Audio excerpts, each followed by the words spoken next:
दिल्लीत सुरू असलेल्या आंदोलनाच्या समर्थनार्थ देशभरामध्ये विविध ठिकाणी आंदोलनं केली जात आहेत. तसंच आंदोलन आज पुण्यामध्ये सुद्धा सुरू असलेलं पाहायला मिळतंय. पुण्यातल्या जिल्हाधिकारी कार्यालयाच्या बाहेर अतिशय मोठं आंदोलन सुरू आहे. हजारोंच्या संख्येने तरुणाई या आंदोलनामध्ये उतरलेली पाहायला मिळते. आपण बघतोय हजारो तरुण या आंदोलनामध्ये सहभागी झालेले आहेत. या तरुणांशी आपण बोलण्याचाही प्रयत्न करणार आहोत. त्यांच्या भावना नेमक्या काय आहेत हेही जाणून घेण्याचा प्रयत्न करणार आहोत. कुठून आलायस तू, नाव काय? माझं नाव प्रसन्न साळवी. मी कात्रजवरून आलेलो आहे. तर मी काही नीटचा पेपर दिलेला नाहीये, पण मी समस्त माझ्या विद्यार्थी बंधू भगिनींसाठी आज रस्त्यावरती आलोय. त्यांच्यासाठी न्यायाची मागणी करतोय. लक्षात ठेवायचं गव्हर्नमेंटने की जेव्हा पण स्वातंत्र्य संग्रामाची ठिणगी पेटली आहे ती माझ्या मायभूमी महाराष्ट्रातून पेटली आहे. ह्या ठिणगीचा वणवा दिल्लीपर्यंत नक्कीच पोहोचणार आणि माझे विद्यार्थी मित्र बंधू भगिनींना न्याय मिळणार आणि याची खात्री मी देतो. जेव्हा पण माझी गरज पडेल मी रस्त्यावरती येईल. 1% होईना मी रस्त्यावरती येईल, विद्रोह करेल. सरकारने या तरुणाईला हलक्यात घेतलंय असं वाटतं? हो, विद्यार्थ्यांवर झालेला लाठीचार्ज मुळे मी समर्थन करत आहो. काय काय म्हणणं आहे तुमचं? माझं म्हणणं असं आहे की विद्यार्थ्यांविरुद्ध तुम्ही व्हायलन्स वापरू नका बिलकुल, कारण आत्ताचे विद्यार्थी ऐकणार नाहीयेत. व्हायलन्स वापरला तर आंदोलनाला वेगळं वळण लागेल, हिंसक वळण लागेल. ते कोण लावणार? गव्हर्नमेंट, कारण त्यांना विद्यार्थ्यांना व्हायलंट दाखवायचंय आणि याच्यावरती त्यांना निर्बंध लादायचे. तर माझं असं सगळ्या विद्यार्थ्यांना सांगणं आहे की व्हायलंट वळण लागू देऊ नका. तुमचे मुद्दे तुम्ही मांडा आणि कोणी जर तुमच्या आंदोलनामध्ये येऊन जर वेगळं वळण द्यायचा प्रयत्न करत असेल तर त्याला तिथून निष्कासित करून टाका. गव्हर्नमेंटची मुजोरी आधी चालत होती, आता चालणार नाही. आणि आता जे उपोषण करते तर माझं असं म्हणणं आहे, माझं असं मत आहे की उपोषण आपण नाही करायचं. लाचार जनता नाहीये, लाचार गव्हर्नमेंट आहे. माझं समस्त विद्यार्थी मित्र आणि बंधू भगिनींना असं आव्हान आहे की तुम्ही उपोषण करू नका. तुम्ही सिस्टमच्या बिल्डिंग्सला घेराव घाला, तिथं टोटल ब्लॉकेड करा जर व्हायलन्सचा वापर तुमच्या विरोधात केला तर, जेणेकरून गव्हर्नमेंटला खाली झुकावंच लागेल. नक्कीच. इथे खूप सारे तरुण आहेत. या तरुणांच्या हातात मेलेडी पाहायला मिळत आहे. मेलेडीची सध्या प्रचंड क्रेज आहे. काय कारण आहे मेलेडी काढणं? प्रोटेक्शन आहे. नक्कीच आपण बघतोय हे सगळेच तरुण जे आहेत ते आक्रमक झालेले पाहायला मिळत आहेत. पण यांच्या आक्रमकपणामध्ये सुद्धा एक वेगळा अंदाज आहे, यांच्या आक्रमक होण्यामध्ये सुद्धा. आणि प्रत्येकाची हीच मागणी आहे की काहीही झालं तरी धर्मेंद्र प्रधान यांचा राजीनामा झालाच पाहिजे. या एका मागणीसाठी हे सगळेच तरुण संपूर्ण पुण्यातून इथे जमलेले पाहायला मिळतात. प्रत्येकाची ही एकच मागणी आहे. नक्कीच आपण बघतोय या ठिकाणी सगळेच विद्यार्थी जे आहेत त्यांची एकच या ठिकाणी मागणी असलेली पाहायला मिळते की धर्मेंद्र प्रधान यांचा काय मागणी काय करताय? मागणी मोठ्या संख्येने जमलेले आहेत. मागणी आमची एवढीच आहे की जे 22 छात्र आहेत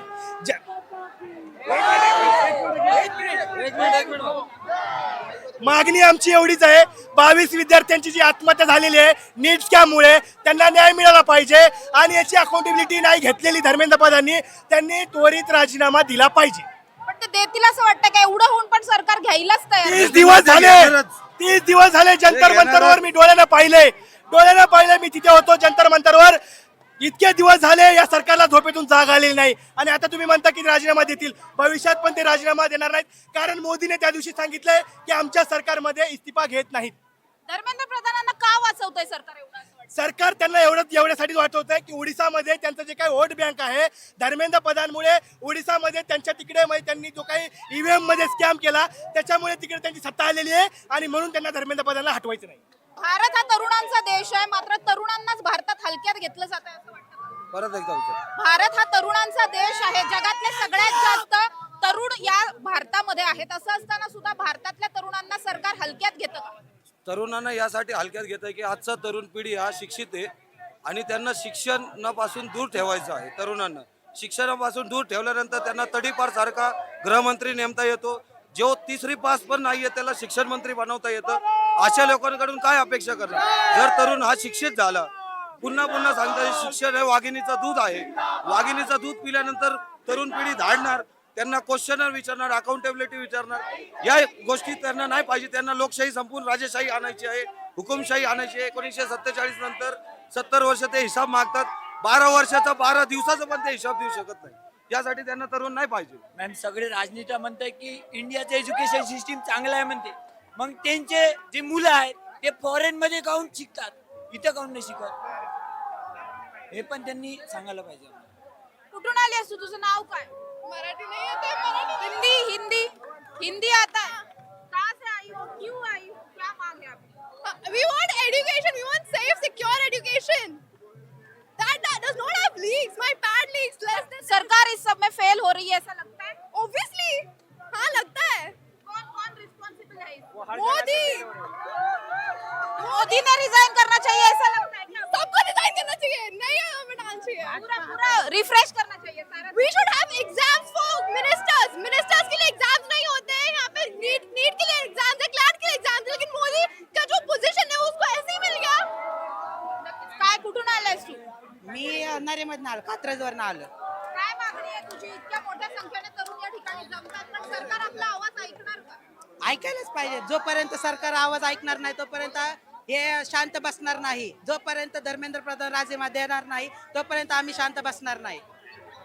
नक्कीच आपण बघतोय हे सगळे जे तरुण आहेत त्यांच्यामध्ये आक्रमकता पण आहे पण तेवढेच ते हे सगळं आंदोलन जे आहे ते एन्जॉय सुद्धा करतायत असं एकंदरीत वाटतंय. महिलांची संख्या मोठी आहे त्याचबरोबर केवळ तरुणाई या ठिकाणी नाहीये तर मध्यम वयीन जे लोक आहेत म्हणजेच अगदी 40-50 इथले सुद्धा अनेक लोक या ठिकाणी आलेले पाहायला मिळत आहेत.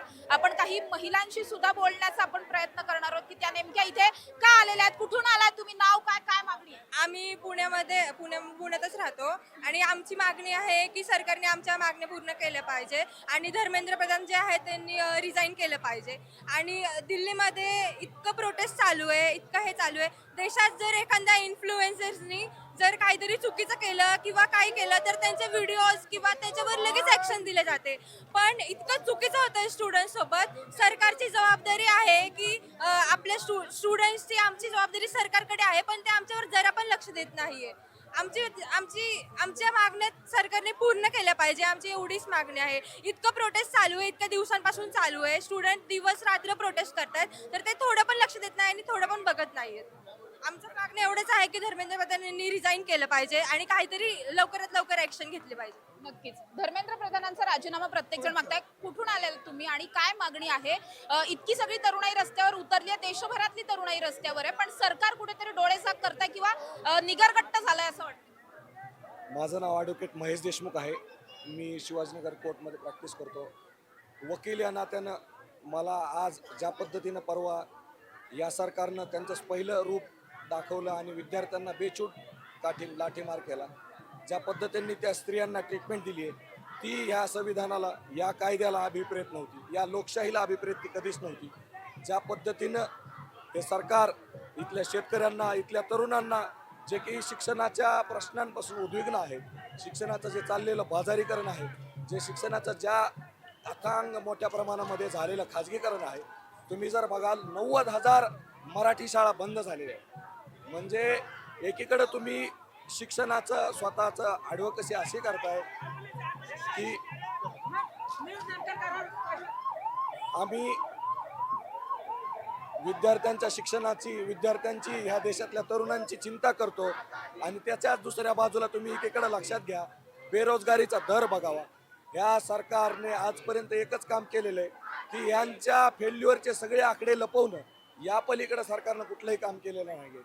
आपण एकीकडे तुम्ही म्हणता की आम्ही मराठीला राज्यभाषेचा दर्जा दिला आणि दुसरीकडे तुम्ही बघताय की मराठी नवतरुणांच्या स्वप्नांची कशा प्रकारे हे बेचिराग हे सगळं जरी सुरू असलं तरी मुळात ही मुवमेंट चालू झाली होती की सरन्यायाधीशांनी तरुणाईला कॉक्रोच म्हटलेलं होतं, तिथून ही मुवमेंट सुरू झाली. त्यानंतर पुन्हा आता सरन्यायाधीश असं म्हणतात की जंतर मंतर वरती जो काही लाठीचार्ज झाला त्याचे व्हिडिओ बघायला माझ्याकडे वेळ नाहीये, कोर्टाचा वेळ तुम्ही वाया घालता.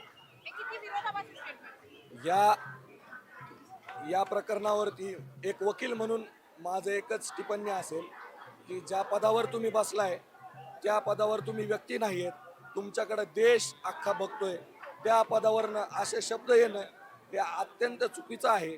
त्या गोष्टीचा सुद्धा भारतीय नागरिक या नात्यानं आणि एक वकील या नात्यानं आणि संविधानप्रेमी आणि लोकशाहीप्रेमी वकील या नात्यानं मी त्याचा निषेध करतो. परंतु माझं आपणास हे म्हणणं आहे की फक्त एकच चीफ जस्टिस अशा स्वरूपात भाष्य केलेले आहेत, परंतु या पलीकडे दुसऱ्या पण जजेसचे आपण भाष्य टीका टिप्पणी बघावी. काल परवाच एका निकालामध्ये जस्टिस माधव जामदार साहेब म्हणाले की मोदी मुर्दाबाद, भाजप मुर्दाबाद ह्या घोषणा तडीपारीसाठी योग्य नाही आहेत. म्हणजे तुम्ही भारताच्या नागरिकांना गुलाम बनवण्याच्या प्रक्रियेमध्ये आहात का? तुम्ही हे कधी थांबवणार आहात? म्हणजे एखादा व्यक्ती गुन्हेगार जर भाजपमध्ये गेला तर तुम्ही त्याला निर्दोष सोडणार आहात का? आणि जर तो भाजपच्या व्यतिरिक्त दुसऱ्या पक्षामध्ये असेल तर तुम्ही त्याला तडीपार करणार आहात का? अशा स्वरूपात जस्टिस माधव जामदार साहेबांनी भाष्य केलेलं आहे. आपण सगळ्यांनी ते ऐकलेलं आहे. म्हणून या ज्युडिशरीवरती आमचा ठाम विश्वास आहे. एक चुकीचा व्यक्ती तिथं गेल्याने किती नुकसान झालेलं आहे ते आपण बघितलं आहे. परंतु माझे आपल्या या चॅनलच्या माध्यमातून जस्टिस सूर्यकांतांना आभार आहेत की तुम्ही इथल्या झोपलेल्या नागरिकांना जागृत केलं आणि आज तुम्ही बघताय इथले तरुण त्यांच्या भविष्यासाठी रस्त्यावर आहेत. नक्कीच. काही महिलांची मुलींची बोलणार. तुझं शिक्षण पूर्ण झालंय का? माझं शिक्षण पूर्ण झालेलं आहे. मी IT मध्ये जॉबला आहे आणि आज मी कामावरनं सुट्टी पण नाही म्हणू शकत. मी आज दांडी मारू. हा, मी दांडी मारून आलेली आहे कारण माझा बॉस नाही म्हणत होता यायला. मी म्हटलं तू आई घाल पण मी इथे येणार. सो मी त्यांना बोलले, मी वर्क फ्रॉम होमचं विचारलं होतं, ते नाही बोलले, म्हणून मी सुट्टी घेऊन इथे आलेले आहे. Because I care for the betterment of country, I care for the future of students. आणि आज जर का मी हे सुट्टी घेतलेली आहे तर उद्या जे एम्प्लॉयमेंट नाही भेटत आहे लोकांना, कदाचित त्यांना एम्प्लॉयमेंट इझिली भेटणार, म्हणून मी आज इथे उपस्थित आहे. तू एक मुलगी आहेस. जंतर मंतरवर महिलांवर ज्या पद्धतीनं लाठीचार्ज झाला, तुला काय वाटलं होतं ते व्हिडिओ पाहून? मला असं वाटलं जर त्यांच्याजवळ नेम प्लेट नव्हती तर आपणही त्यांना, म्हणजे पोलीस कन्सिडरच नसतं केलं आणि आपण जर त्यांना मारलं असतं तर आपल्याकडे कदाचित रिझन असतं की त्यांच्याकडे नेम प्लेट नव्हती तर आम्हाला माहिती नव्हतं ते पोलीस आहे. सो इफ ते मुलींना मार जर का भेटत होता तर कदाचित आपणही त्यांना मारू शकलो असतो. But what ever they did that is completely wrong and that is against law. तर याच्यावर काही ना काही कारवाई झालीच पाहिजे असं मला वाटतंय. नक्कीच. पण इतकं सगळं होऊन सुद्धा अजूनही सरकारमध्ये बसलेले अनेक नेते मंत्री असं म्हणतात की पेपर फुटला तो काही धर्मेंद्र प्रधानांनी फोडलेला नव्हता, विनाकारण राजकीय पाठबळ मिळतंय म्हणून हे सगळं आंदोलन सुरू. So everything is not about politics. So हे आतापर्यंत त्यांचं असं म्हणणं आहे हे आतापर्यंत होत होतं, पुढे पण होणार त्याचं माहिती नाही, पण आतापर्यंत होत होतं म्हणून आम्ही प्रिव्हियस जी हे आहे पार्टी आहे ती आम्ही चेंज केली. आणि जेव्हा जेव्हा असं होणार आम्ही तेव्हा लढणार आणि तेव्हा आम्ही जे सत्तेत आहे त्यांना चेंज करणार. नक्कीच. आपण बघतोय सगळ्यात महिलांची, मुलींची प्रतिक्रिया ही आक्रमक पाहायला मिळते. सगळ्याच मुली ज्या आहेत या मुलींनाही हेच हवंय की काहीही झालं तरी धर्मेंद्र प्रधानांनी राजीनामा द्यायला हवा. या एका मागणीसाठी या सगळ्या विद्यार्थिनी जमलेल्या आपल्याला पाहायला मिळतात. क्या मांग है? हमारी बस मांग है कि रिजिग्नेशन ऑफ धर्मेंद्र प्रधान और जो भी सोनम वांगचुक के साथ ज़बरदस्ती हुई है, हमें अकाउंटेबिलिटी चाहिए कि ये गवर्नमेंट ने किसने ऑर्डर दिया था. लाइक पुलिस ने अपनी तरफ से किया गया था या ऑफिशियल्स की तरफ से उनके लिए ऑर्डर था. और अगर ऑफिशियल्स की तरफ से ये ऑर्डर था तो एक हमारे देश के इतने अच्छे साइंटिस्ट, इतने बड़े साइंटिस्ट जो हमारे देश की सेना के लिए इतना कुछ कर सके, तो उनके लिए ऐसा एक्शन क्यों लिया गया? जबकि उनकी सिर्फ मांग थी कि आके कोई हमारे साथ बात करे, हमारे साथ ये सारा सुझाव करे, बट उन्होंने ऐसा नहीं किया. और जो तरीका है अभी जो स्टूडेंट के साथ लाठीचार्ज हुई है तो ये भी कुछ सही बात नहीं है. वो फंडामेंटल राइट है हमारा कि हम अपने प्रोटेक्शन के लिए, अपने एजुकेशन के लिए आवाज़ उठाए. बट हमारी गवर्नमेंट जब हमको फंडामेंटल राइट देने पे भी ऐसे हिचकिचा रही है, फंडामेंटल राइट देने पे बच्चों को लाठियाँ पड़ रही है, तो मुझे नहीं लगता है कि हम हमारे देश को अभी डेमोक्रेटिक कंट्री घोषित कर सकते हैं. लड़कियों की जैसी वीडियो सामने आई मारपीट की, वो देख के आपको क्या लगा? मुझे तो यही लग रहा था कि लड़कियों को हमारे यहाँ पे देवी माना जाता है. हिंदुत्व में लड़कियों को देवी माना जाता है, इस्लाम में भी उनको बहुत ज़्यादा इज्जत दी जाती है. तो जब हमारी गवर्नमेंट, जब हमारे जो लोग हमें सेव करने चाहिए वही लड़कियों के साथ ऐसे बर्ताव कर रहे हैं कि कोई गुंडे भी शायद नहीं करते, तो अभी हम हमारी गवर्नमेंट से और पुलिस से क्या ही उम्मीद रखें कि वो हमारी सेफ्टी के लिए कुछ कर पाएंगे. नक्कीच नक्कीच. आपण बघतोय अक्षरशः सहकुटुंब काही महिला या ठिकाणी दाखल झालेल्या आहेत, ज्या आपल्या मुलांना सुद्धा घेऊन आलेल्या आहेत. या ठिकाणी आपण बघतोय खूप मोठ्या संख्येने गर्दी आहे आणि ही गर्दी ओसरत नाहीये. तुझं नाव काय आहे? व्हॉट्स योर नेम? अबिगेल. आप क्यों आए हो यहाँ पे? हिंदी भी नहीं आती है. आप लेके आइए आपने. तो क्या कहना चाहेंगे? क्या लगता है एज अ पेरेंट जो कुछ एजुकेशन सिस्टम में अभी चल रहा है, ये भी आगे जाके इसी सिस्टम में इसको जाना है, तो I think it is high time जब इसको भी समझ आना चाहिए कि क्या इम्पोर्टेंस है हर चीज़ की, ऑनेस्टी की सिस्टम में. तो अगर अभी अकाउंटेबिलिटी नहीं मांगेंगे तो फिर कब मांगेंगे? लेकिन अभी भी सरकार जागेगी ऐसा लगता है? वो तो अब उनके ऊपर. अभी तक तो थोड़ा डरे हुए लग रहा है, अब आगे जाके देखते होता है क्या होता है. नक्कीच आपण बघतोय या सगळ्या विद्यार्थ्यांच्या भावना आक्रमक आहेत. पालक सुद्धा त्यांच्या लहान लहान मुलांना घेऊन आलेले दिसतात. कुठून आलात आणि इतकं सगळं चालू आहे देशात तरी सुद्धा सरकार शांत आहे असं वाटतंय का? जेवढी खलबत व्हायला हवी होती सरकारमध्ये तेवढं झालं नाही असं वाटतं? सरकार जागली नाही अजून. आता आय थिंक खूप उशीर झालाय. मोदीजींनी व्हिडिओ टाकलाय, ट्विट टाकलाय, पण हे 2 दिवसाआधी झालं असतं तर बरेच प्रकरण आपण अवॉइड करू शकलो असतो. आणि आता आंदोलन आय थिंक फक्त आंदोलन करण्याच्या राईट्ससाठी राहिलंय. कारण जेव्हा सुरुवात झाली याची तेव्हा सरकारने अजिबात ऐकलं नाही. ज्या प्रकारे सोनम वांगचुकला उचलून गेले ते, ज्या प्रकारे त्यांनी दिल्लीमध्ये लाठीचार्ज वगैरे केले, तर आता स्टुडंट्स भडकलेत आणि त्यांना आता हे अधिकार त्यांचे हे करून घ्यायचे. आणि म्हणून आज आपण इथे पण गर्दी बघतोय आणि देशाभरात पण गर्दी बघतोय एवढे.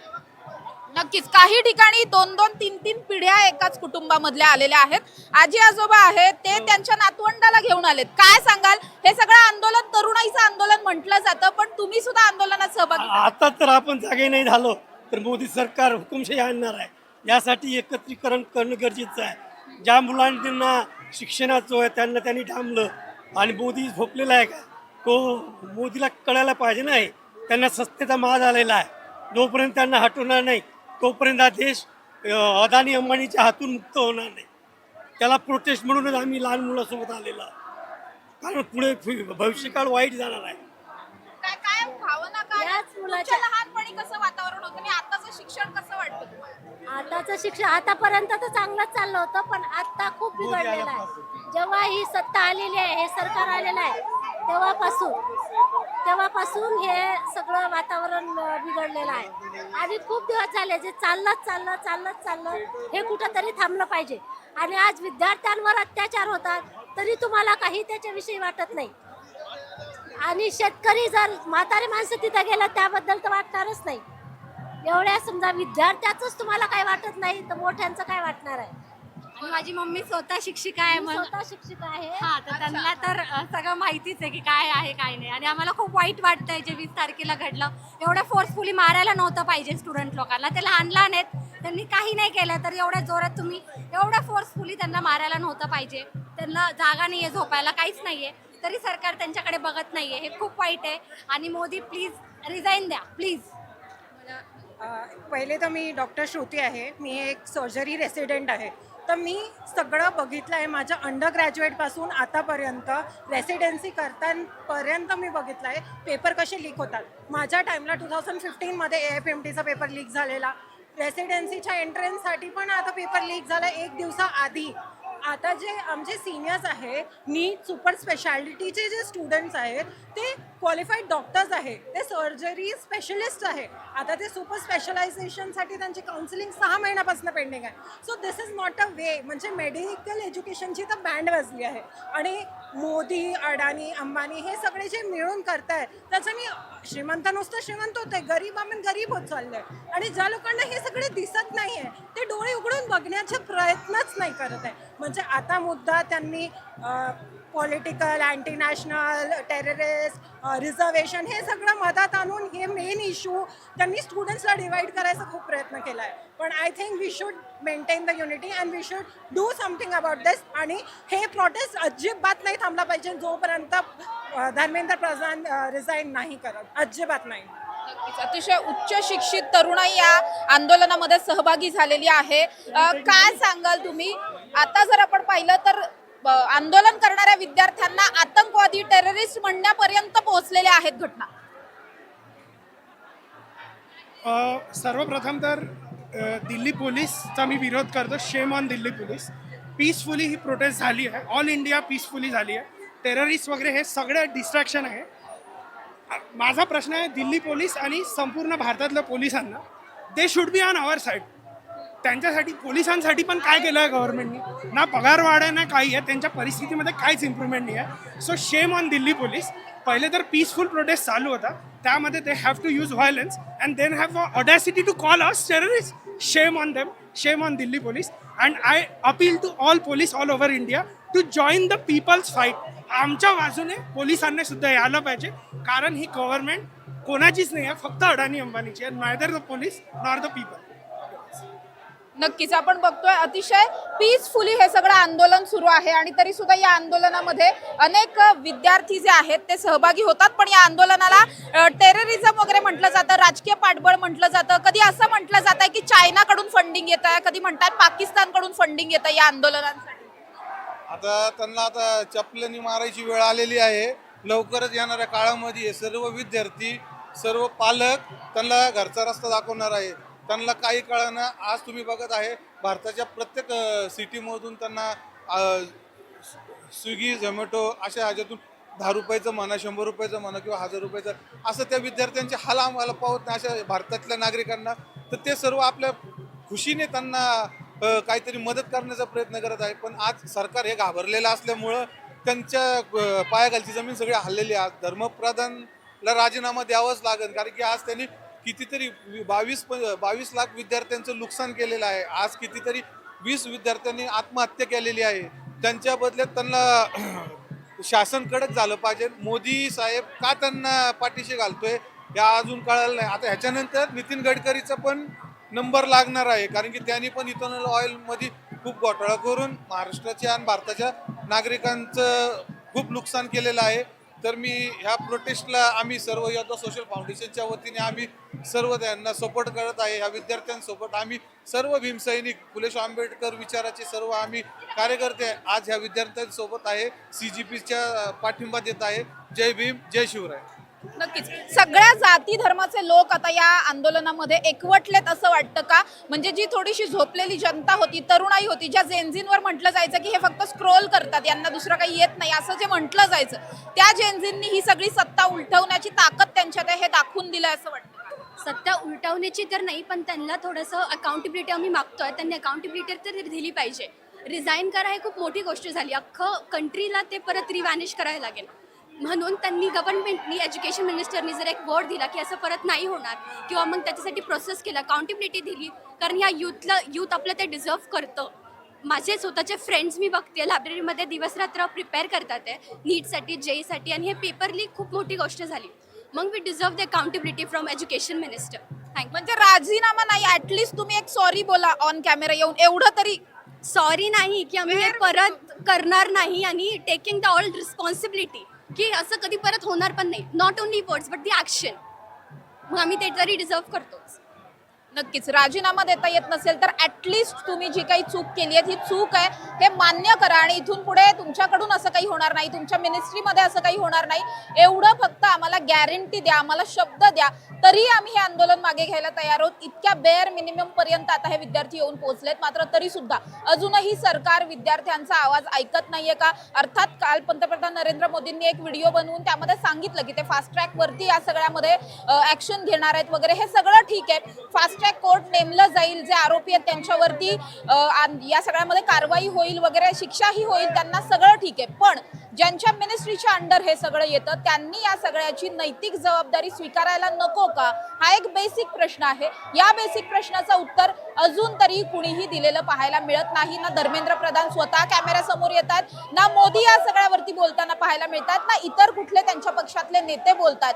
काही नेते बोलतात तर ते असं म्हणतात की धर्मेंद्र प्रधानांनी हा सगळा पेपर फोडलाच नव्हता, त्यामुळे त्यांचा राजीनामा घेऊन असं काय होणार आहे असं म्हणतात. पण जर इतकी मोठी जनता तुम्हाला एक राजीनामा मागतीये तर तुम्ही तो राजीनामा नक्कीच देऊ शकता. इथून पुढच्या काळामध्ये सरकार काय करतं हे पाहणं महत्त्वाचं असणार आहे. काल सोनम वांगचुक यांचं उपोषण संपलेलं आहे, त्यांच्या उपोषणाला तोडण्यामध्ये सरकारला यश आलं. मात्र जरी उपोषण संपलेलं असलं तरी सुद्धा हे विद्यार्थी थांबणार नाहीये. जंतर मंतर मधलं आंदोलन असेल किंवा देशभरात सुरू असलेली आंदोलनं असतील, ही सगळीच आंदोलनं अशाच पद्धतीनं सुरू राहणार आहेत जोपर्यंत धर्मेंद्र प्रधान यांचा राजीनामा दिला जात नाही. असंच या विद्यार्थ्यांची भूमिका आहे. त्यामुळे इथून पुढच्या काळामध्ये सुद्धा हे विद्यार्थी जे आहेत ते अशाच पद्धतीनं आंदोलनांमध्ये सहभागी होताना पाहायला मिळतील. दररोज वेगवेगळ्या शहराच्या वेगवेगळ्या ठिकाणांवरती ही आंदोलनं सुरू आहेत, आणि अतिशय कूल आंदोलन या सगळ्याला म्हणावं लागेल. पीसफुल प्रोटेस्ट ज्याला म्हणतो, हा अगदी परफेक्ट शब्द आहे. आपण बघतोय या ठिकाणी काही जण साऊंड घेऊन आलेले आहेत, काही त्यावरती आझादीची गाणी लावतात, त्यावरती नाचगाणं सुरू आहे, काही ठिकाणी वाद्य वाजवली जात आहेत. खूप छान छान मीम्स बनवून या ठिकाणी आणलेले आहेत, आणि एकंदरीत काय की एन्जॉय करत ही जनरेशन त्यांचा हक्क मागतेय, त्यांचे अधिकार मागतेय, त्यांच्या मागण्या मांडतेय. याचा अर्थ असा नाही की ही जनरेशन सिरियस नाहीये. ही जनरेशन खूप जास्त सिरियस आहे आणि त्यामुळेच ते इतक्या मोठ्या संख्येने घरातून बाहेर पडून या ठिकाणी दाखल झालेले आहेत। आणखी काही तरुणांशी बोलणार आहोत। काय नेमकं म्हणणं आहे तुमचं, कुठून आलेलं आहे? आम्ही आलेलो आहे लोहेगाव पासून आलोय इकडे 3:30 वाजेपासून आम्ही थांबलोय। तरी पण मोदी काहीच नाही आम्हाला देते। रिजाइन मांगतो आम्ही धर्मेंद्र सिंगचा। हमें धर्मेंद्र सिंग का रिजाइनेशन चाहिए। धर्मेंद्र प्रधानचा रेजिग्नेशन हवाय आम्हाला, कारण की 21 मुलांनी स्वतःचा जीव दिला त्याच्या पायात। रेजिग्नेशन तो बनतो ना, रेजिग्नेशन हवाय, तो शिवाय प्रोटेस्ट नाही थांबणार। 21 मुलांवरून सुरू झालेलं हे सगळं गोष्ट होती, आता करोडो लोकांपर्यंत येऊन पोहोचली। तरी सुद्धा सरकार काय वाटतं, असं धर्मेंद्र प्रधानांकडे काय आहे की सरकार अजूनही राजीनामा घेत? काय माहिती आता कुठे? हा ओडिसा आहे। धर्मेंद्र प्रधानांकडे ओडिसा आहे। नरेंद्र मोदींनी जर धर्मेंद्र प्रधानला आज काढलं तर त्यांच्या हातनं ओडिसा जाणार, त्यामुळे धर्मेंद्र प्रधानला काढत नाहीयेत। पण त्यांना नरेंद्र मोदी कळायला हवं, सरकारला कळायला हवं की देशाची जनता, देशाचे युथ जे आहेत त्या लोकांना इलेक्शनच्या वरती त्यांनी बघायला हवं। फक्त इलेक्शनसाठी जर धर्मेंद्र प्रधानला ते चिटकून बसले तर ते नक्कीच चुकीचं आहे। धर्मेंद्र प्रधाननी अकाउंटेबिलिटी घ्यावी। आज सोनम वांगचुक सरांनी त्यांचा फास्ट तोडलंय, पण याचा अर्थ असा नाहीये की आम्ही प्रोटेस्ट थांबवू। आम्ही जोपर्यंत धर्मेंद्र प्रधान राजीनामा देत नाही, अकाउंटेबिलिटी घेत नाही, आम्ही थांबणाऱ्यातल्या नाही। धर्मेंद्र प्रधाननी जबाबदारी घ्यावी, राजीनामा द्यावा। राजीनामा दिल्यानंतर एक नवीन कमिटी बोलावी ज्याच्यासोबत आम्ही बोलू, फक्त युथ मध्ये कोणीच नाही, आणि नवीन सगळे रिफॉर्म असावे। एज्युकेशन सिस्टीम मध्ये रिफॉर्म आणणं आज गरज आहे, कारण की जर आज एज्युकेशन रिफॉर्म नाही आले तर पुढे जाऊन आम्हाला रोजगार या देशात भेटणार नाहीये। जर रोजगार इकडे भेटला नाही आम्ही बाहेर का नाही जाणार? जर खरंच नरेंद्र मोदी देशभक्त आहेत त्यांनी धर्मेंद्र प्रधानचा राजीनामा घ्यावा। नक्कीच आपण बघतो की जेव्हा एखादा खूप मोठी कम्युनिटी एकत्र येते आणि त्यांची एखादी मागणी असते, त्या मागणीचा सरकार कायम विचार करतं, कारण सरकारच्या हे डोक्यात असतं की आपल्याला भविष्यात इलेक्शनला सामोरं जायचंय। सो आपण एवढ्या मोठ्या कम्युनिटीला हर्ट नाही करू शकत, दुखावू नाही शकत। पण या सगळ्या मुलांना दुखावताना, त्यांच्या कुटुंबियांना दुखावताना सरकार आता हा विचारच करत नाही असं वाटतं। नाही करत आहे विचार, कारण त्यांना फक्त खुर्ची, सत्ता, पॉवर, फक्त एवढंच त्यांना हवंय। धर्मेंद्र प्रधानांचा जर त्या राजीनामा घेतला त्यांनी तर त्यांना असं वाटेल की आम्ही जेनजी समोर झुकलो, ते त्यांना नकोय, म्हणून ते आतापर्यंत त्यांचा राजीनामा घेत नाहीयेत। पण हे त्यांना काय माहिती, हे जर जेनजी पेटून उठले अजून हे खूप पेटणार आहे। हे आता तुम्हाला फक्त डेमो आहे, हे अजून पूर्ण कानाकोपऱ्यात, गावाच्या कानाकोपऱ्यात जाणार, त्यावेळेस मोदींना अक्कल येईल। 20 दिवसानंतर काल मोदींचं एक ट्विट आलेलं आहे, ते पण व्हिडिओ कॉल वरती। हे बरोबर नाहीये। ज्या भारताच्या विकासाचा जो पाया आहे, मेन एज्युकेशन सिस्टीम, भारताच्या जीडीपीच्या 6.5% खर्च व्हायला पाहिजे, पण होतोय किती ऍक्च्युअल 2 ते 2.5%।